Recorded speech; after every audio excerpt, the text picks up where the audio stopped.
We're visiting with Matt Campbell as the Cyclones prepare for a much anticipated season. And Coach, I know you have a lot of confidence in your guys and a lot of confidence in your coaching staff, but that being said, it's hard to take that next step. You've had back-to-back 8-win seasons. It's not an easy thing to take that next step.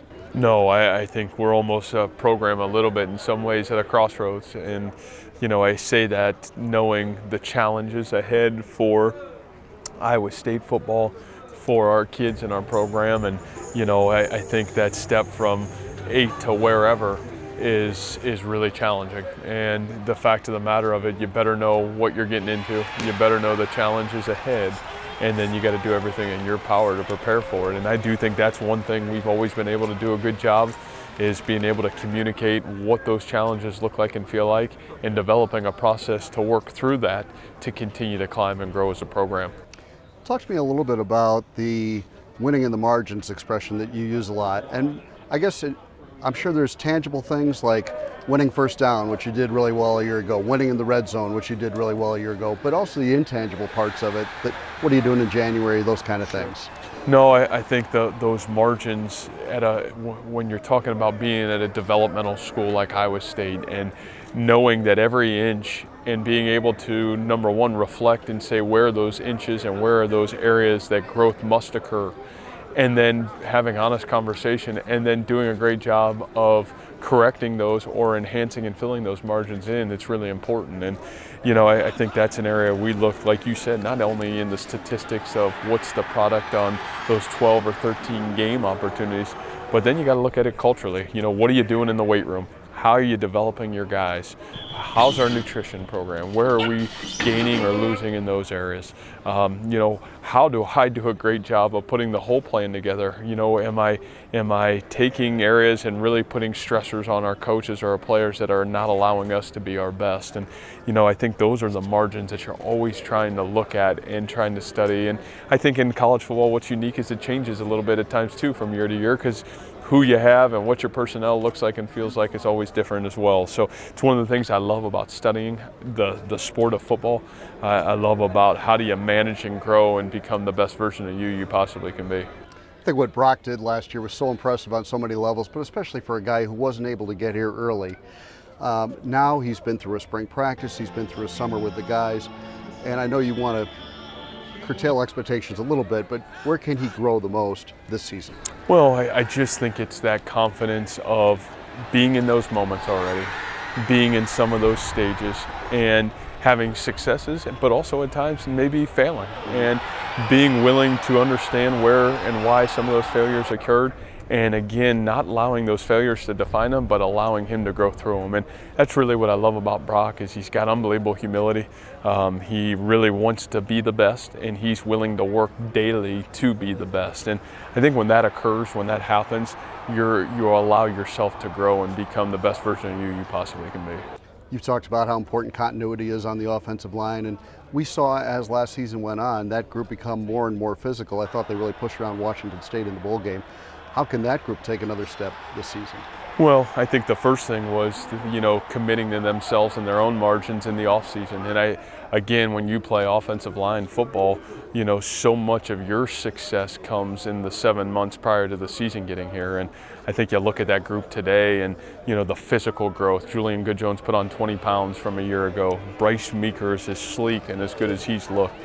Colin Olson played monumental moments for us last year, and getting experience and growing through those experiences and studying the game now from an offensive lineman standpoint, rather than a year ago through the spring was studying from a defensive lineman standpoint. Colin Newell, you talk about Colin Newell. Colin Newell, was a puppy playing last year, and a puppy playing center in a spot where that's not easy. And, had some great moments, and same thing as Brock.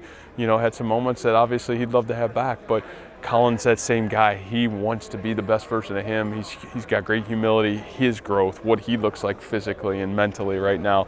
It's really exciting. And then I think the steadying force has been Josh Kniffel, and what his body looks like right now is outstanding. And then you throw in a Trevor Downing who got the taste of playing, and Trevor's physicality, he's in great shape. He physically looks the best he's looked.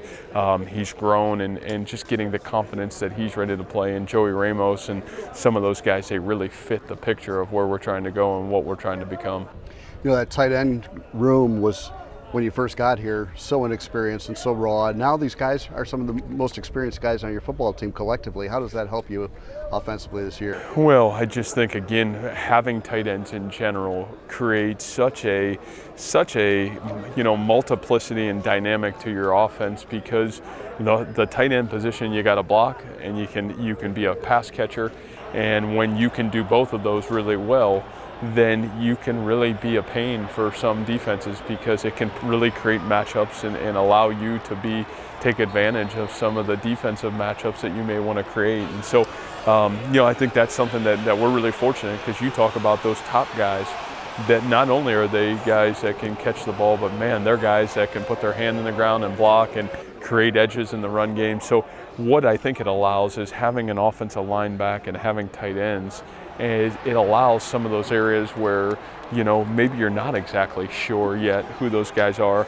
It gives those guys confidence, because it allows you to help those guys slowly kind of move into those critical moments and let those guys have the bulk of it. And so, fortunate that you have those in the quarterback position to really allow your offense to evolve. This should be a terrific defensive football team. From an offensive coach's perspective, do you approach things a little bit differently when you know you're probably going to have a very good defense? Well, I think the thing that we know is, one thing that's great about us in all facets, we almost start back over every year at square one and rebuild ourselves. And I think that's no different on the defensive side of the football. And, it's great to have some guys that have great experiences back. I think the other great challenge is, and we know in defensive football today, it's not about those starters. It's about, having, like I've said before, 22 guys that you feel that can start on that defensive side of the football. And, I think identifying who those guys are, what those guys can do, and just continuing to find ways to put your best players in position to do what they do best. And honestly, I think that's where our growth has come, is we've been really able to sit there, identify what our guys can do, and then put them in position to do what they do best, and rather than asking to do things they're not able to do. A lot of coaches say they have depth. You have said it and then walked the walk by playing those guys. Right. And as a result, you did have a bunch of defensive depth, more than we've ever seen probably in this program a year ago, and it paid off late in games, it paid off late in the season.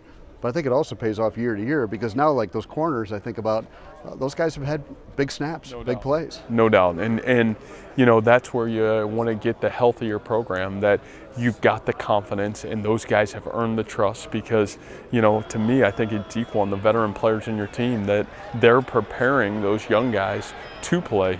Yes, it's on the coach, and that's our job, but it's you also have to have the egoless of the veteran player to say, man, I'm going to come out, catch my breath so I can be my best, and I'm going to spend time getting this young guy ready to play, so when his time's in there, we can be the best team we can be. And I think our guys are really educated and really smart on knowing that we're better with the more guys that can help our team be successful, rather than think that it's just going to be me in there all the time. And that's a credit to the veterans on our team. It's a credit to our staff.